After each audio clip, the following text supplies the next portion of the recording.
Bonjour les enfants! Bonjour monsieur! Alors aujourd'hui nous allons tenter de répondre à la question: l'Union européenne est-elle démocratique? Pour cela nous devons savoir ce qu'est une démocratie, comment fonctionne l'Union européenne pour en déduire si oui ou non son fonctionnement est démocratique. Abraham Lincoln, premier président des États-Unis d'Amérique, disait que la démocratie était le régime politique dans lequel le peuple devait être souverain, le gouvernement du peuple par le peuple, pour le peuple. Voyons maintenant une définition. Alors la démocratie est un régime politique dans lequel le pouvoir est détenu ou contrôlé par le peuple. C'est le principe de souveraineté. On parle de démocratie indirecte ou représentative. Dans tous les cas, elle se caractérise par une élection au suffrage universel des représentants et dirigeants. Les démocraties ont fleuri un peu partout en Europe et en Occident en opposition au régime totalitaire. Chez nous, en France, la démocratie se caractérise par une succession d'élections, parmi lesquelles la plus importante, l'élection présidentielle. Le président est élu par le peuple, il a toute sa confiance pour choisir un premier ministre avec qui il met en place un gouvernement. Le gouvernement a pour mission de proposer des lois et de les mettre en action. C'est le pouvoir exécutif.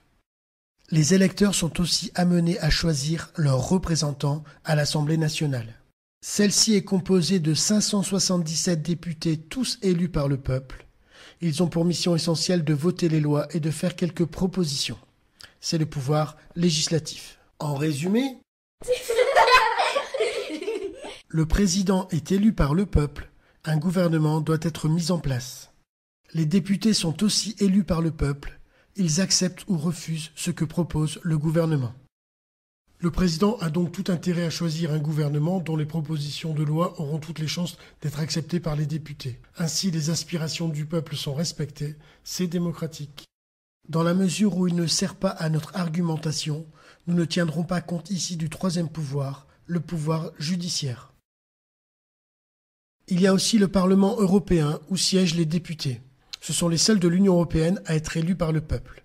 Ils n'ont qu'un pouvoir consultatif qui consiste à voter les lois proposées par la Commission. Comme l'indique ce manuel d'instruction civique et morale datant de 2009, le Parlement européen décide de l'adoption des lois européennes. Ces lois sont proposées par les commissaires qui veillent aussi à leur bonne exécution. Les commissaires sont choisis par les chefs d'État, ils ne sont donc pas élus. Illustration.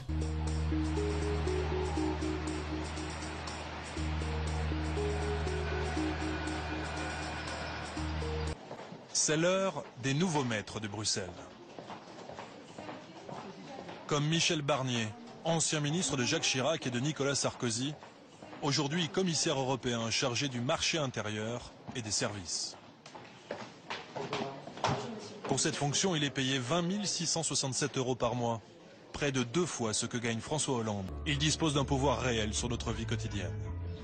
Voici le Belge Karel de Gucht, commissaire au commerce. De la voiture Peugeot à la vaisselle en céramique, en passant par les briquets. Il a le pouvoir de protéger ou non les produits made in France, en taxant ou pas la concurrence internationale. Les commissaires européens sont au nombre de 27, un par pays. Ils sont nommés pour 5 ans par les chefs d'État et de gouvernement. Au fil des crises, les États européens ont transféré de plus en plus de pouvoir à ces commissaires. Sur le contrôle des budgets nationaux tout d'abord, mais aussi sur la conception de nouvelles lois. Les commissaires européens, ces super ministres anonymes, sont devenus les puissants de l'Europe. Signe de cette révolution invisible, le voyage de la luxembourgeoise Viviane Reding, vice-présidente de la Commission européenne, il y a quelques mois à Paris. Les premiers orateurs des groupes pourront interroger nos invités.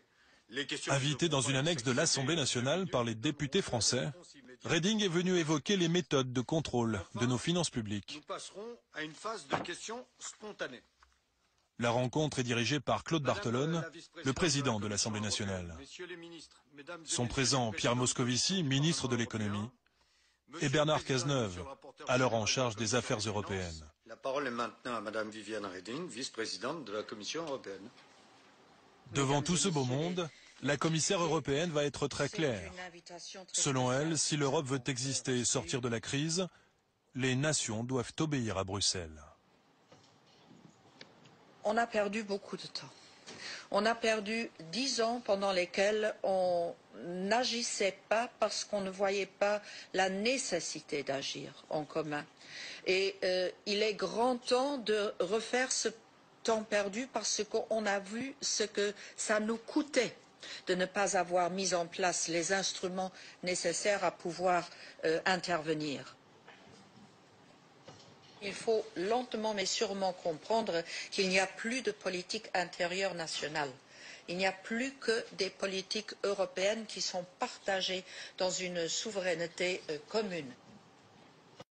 Les arguments pour une Union européenne démocratique sont donc les suivants. Elle est composée de démocratie et elle propose des élections au peuple. Alors certes, elle est composée de démocratie, mais comme on l'a vu, toutes ces démocraties doivent obéir à Bruxelles. Par ailleurs, Bruxelles est dirigée par des commissaires qui n'ont pas été élus, mais choisis. Certes, elle propose des élections, mais uniquement pour élire les députés européens, qui, comme nous l'avons vu, n'ont qu'un pouvoir consultatif. Alors, les électeurs ont aussi été sollicités pour le référendum sur la Constitution européenne en 2005. Seulement, malgré un non massif, Bruxelles n'a pas respecté le choix des électeurs en ratifiant 2 ans plus tard le traité de Lisbonne. Un traité qui n'était autre qu'une pâle copie de la Constitution proposée 2 ans plus tôt. Voyons ce que disaient à l'époque certains hommes politiques directement concernés par cette Constitution. C'est une bonne idée d'avoir choisi le référendum, à condition que la réponse soit oui. Ceux qui n'ont pas voté la Constitution, on leur demandera de la revoter. Il n'y a pas d'autre solution. On ne pourrait pas revoter. Qu'est-ce que c'est que cette blague? Il faut revoter jusqu'à ce que les Français voient bien quel est l'enjeu. Nicolas Sarkozy, alors président de la République française. Un référendum aujourd'hui mettrait l'Europe en danger. La même chose se produirait dans tous les États membres si un référendum y était organisé. Il y a un gouffre entre les peuples et les gouvernements. Ah bon? Alors faut-il voir une idée démocratique au moment de la construction européenne?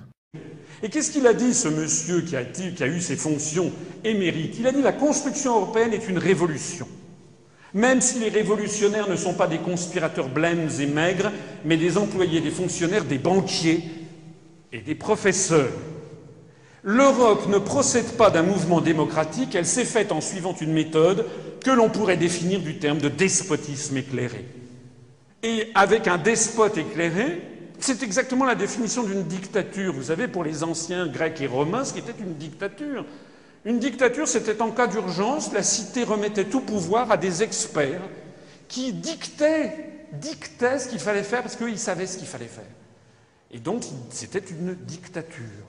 Que si vous regardez le traité sur l'Union européenne, tel qu'il résulte du traité de Lisbonne, le traité actuellement en vigueur, dans son article 1 bis, il explique que l'Union européenne est fondée sur les valeurs de respect de la dignité humaine, de liberté, de démocratie, d'égalité, de l'état de droit, ainsi que de respect des droits de l'homme.